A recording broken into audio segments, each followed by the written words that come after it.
reclaimed power, leaving the world in shock and disbelief, and veterans in the U.S. questioning their sacrifice.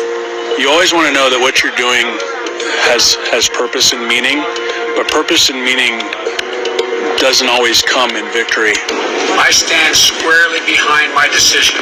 After 20 years, I've learned the hard way that there was never a good time to withdraw U.S. forces. Mr. Biden, well, we trusted you before, but the world is disappointed. In their family restaurant, Afghan Bistro, Fauzia and Hamid watched their home country fall to its knees. It's very astonishing. We all were worried. We couldn't go to sleep, and to see people so desperate and running away from their country, they're running away from their hope. Fauzia and Hamid fled Afghanistan in 1979 when Soviets marched into Kabul. 30 years later, they returned home to help the country rebuild. Children started going to school. Women had the rights to voice up, but all of a sudden it has changed to another stream. The heart is aching when you see that the people are suffering. One thing that I'm a little bit disappointed at is the United States of America, where is the land of democracy and respect. The Taliban regime is coming to an end. At the height of the war, more than 100,000 U.S. troops were deployed in Afghanistan. The U.S. has spent years training and arming more than 300,000 Afghan soldiers.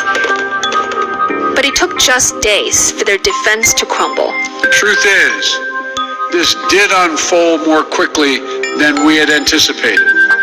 American troops cannot and should not be fighting in a war and dying in a war that Afghan forces are not willing to fight for themselves.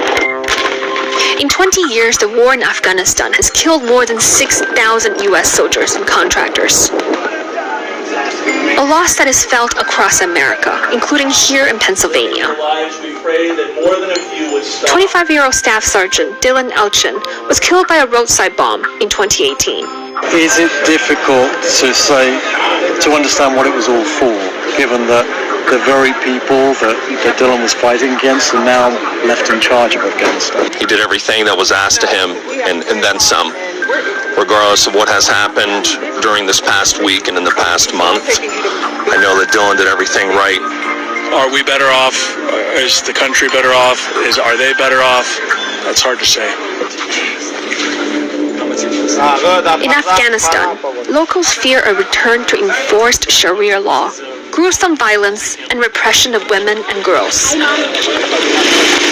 In newly captured territory, the BBC's Sakunda Karmani asked Taliban leaders how women will be treated. But you've also said that women have to wear the burqa, the chadar. That's right, isn't it? Nah, مون خود وای نه چې چادرې خامخا مون اسلامي ټولنه دا وعظ او نصيحت کوو زور زبردستی نشته خو څه وایو چادرې په سر کې ستر فرده وکي شرعي حجاب وکي دا مو وایو مونږ ته خو زور زیاته نه دعوت د لارې نه. What happens if someone doesn't want to wear it? نو چې وانه غو مشکل نشته ورته خپل شرعي حجاب بکوي شرعي حجاب پر سر به پټوي سر او حجاب بکوي نور معنا دوی ته زبردستی نشته. Just days after this interview, a young woman was allegedly killed nearby for wearing immodest clothing. The Taliban denied involvement.